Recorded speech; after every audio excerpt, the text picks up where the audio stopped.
ರೇಣುಕಾಸ್ವಾಮಿ ಕೊಲೆ ಪ್ರಕರಣಕ್ಕೆ ಸಂಬಂಧಿಸಿದಂತೆ ಕರ್ನಾಟಕ ಹೈಕೋರ್ಟ್ ನೀಡಿದ್ದ ಜಾಮೀನನ್ನು ಸುಪ್ರೀಂ ಕೋರ್ಟ್ ವಜಾ ಮಾಡಿದೆ. ಕೊಲೆ ಕೇಸ್ನಲ್ಲಿ ಜಾಮೀನು ನೀಡುವಾಗ ಹೈಕೋರ್ಟ್ ತನ್ನ ವಿವೇಚನೆಯನ್ನು ಸರಿಯಾಗಿ ಬಳಸಿಲ್ಲ ಅಂತ ಸುಪ್ರೀಂ ಕೋರ್ಟ್ ಚಾಟಿ ಬೀಸಿದೆ. ಜೊತೆಗೆ ರೇಣುಕಾಸ್ವಾಮಿ ಕೊಲೆಯ ಭೀಕರತೆ ಹಾಗೂ ಕೃತ್ಯದ ಬಗ್ಗೆ ಸುಪ್ರೀಂ ಕಟುವಾದ ಅಭಿಪ್ರಾಯವನ್ನು ವ್ಯಕ್ತಪಡಿಸಿದೆ. ದರ್ಶನ್ ವಿರುದ್ಧ ಪ್ರಬಲ ಸಾಕ್ಷ್ಯಗಳು, ಗಂಭೀರ ಆರೋಪಗಳಿದ್ರೂ ಸರಿಯಾಗಿ ಪರಿಗಣಿಸಿಲ್ಲ ಅಂತ ಹೈಕೋರ್ಟ್ ವಿರುದ್ಧ ಸುಪ್ರೀಂ ಕೋರ್ಟ್ ಅಸಮಾಧಾನ ಹೊರಹಾಕಿದೆ. ಈ ಕೊಲೆ ಕೇಸ್ಗೆ ಸಂಬಂಧಿಸಿದಂತೆ 272 ಸಾಕ್ಷ್ಯಗಳಿವೆ ಎನ್ನಲಾಗ್ತಾ ಇದೆ. ದರ್ಶನ್ ಪಾಲ್ಗೆ ದೊಡ್ಡ ಕಂಟಕವಾಗಿದ್ದೇ ಈ 2 ಫೋಟೋಗಳು ಎನ್ನಲಾಗ್ತಾ ಇದೆ. ರೇಣುಕಾಸ್ವಾಮಿ ಕೊಲೆ ನಡೆದಿದೆ ಎನ್ನುವ ಜಾಗದಲ್ಲೇ ನಿಂತು ಆರೋಪಿಗಳ ಜೊತೆ ನಿಂತು ದರ್ಶನ್ ನಗುನಗುತ್ತಾ ಫೋಟೋಗಳಿಗೆ ಪೋಸ್ ಕೊಟ್ಟಿದ್ದಾರೆ.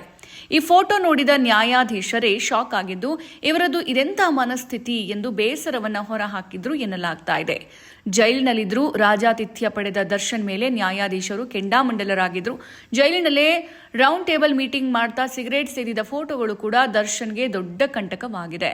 ಕೊಲೆ ಪ್ರಕರಣದ ಆರೋಪಿಯಾಗಿರುವ ಪ್ರದೀಪ್ ಮಾಡಿದ ಆರೋಪಗಳು ಹಾಗೂ ಕೊಟ್ಟ ಹೇಳಿಕೆಗಳು ನಟ ದರ್ಶನ್ಗೆ ಮುಳುವಾಯಿತು ಎನ್ನಲಾಗ್ತಾ ಇದೆ. ಇನ್ನು ಹೈಕೋರ್ಟ್ ಆದೇಶವನ್ನು ನೀಡುವಾಗ ಕೆಲ ಕಾನೂನಾತ್ಮಕವಾದ ವಿಷಯಗಳನ್ನು ಪರಿಗಣನೆಗೆ ತೆಗೆದುಕೊಳ್ಳದಿರುವ ಬಗ್ಗೆ ಸುಪ್ರೀಂ ಚಾಟಿ ಬೀಸಿದೆ. ಶಸ್ತ್ರಚಿಕಿತ್ಸೆಗೆ ಜಾಮೀನು ಪಡೆದು ನಿರ್ಲಕ್ಷ್ಯ ಮಾಡಿದ್ದು, ಶಸ್ತ್ರಚಿಕಿತ್ಸೆ ಮಾಡಿಸಿಲ್ಲ. ಸಾರ್ವಜನಿಕ ಸ್ಥಳಗಳಲ್ಲಿ ಆರೋಗ್ಯವಂತನಾಗಿ ಕಂಡಿದ್ದು, ಬೆನ್ನು ನೋವು ಅಂತಾನೆ ಶೂಟಿಂಗ್ನಲ್ಲಿ ಭಾಗಿಯಾಗಿದ್ದು, ಇವೆಲ್ಲವೂ ದರ್ಶನ್ ಬೇಲ್ ರದ್ದಾಗಲು ಕಾರಣವಾಗಿದೆ. ಇನ್ನಷ್ಟು ಹೆಚ್ಚಿನ ಮಾಹಿತಿಗಾಗಿ ಫಾಲೋ ಮಾಡಿ ಬ್ರಿಗೇಡ್ ನ್ಯೂಸ್ ಕನ್ನಡ.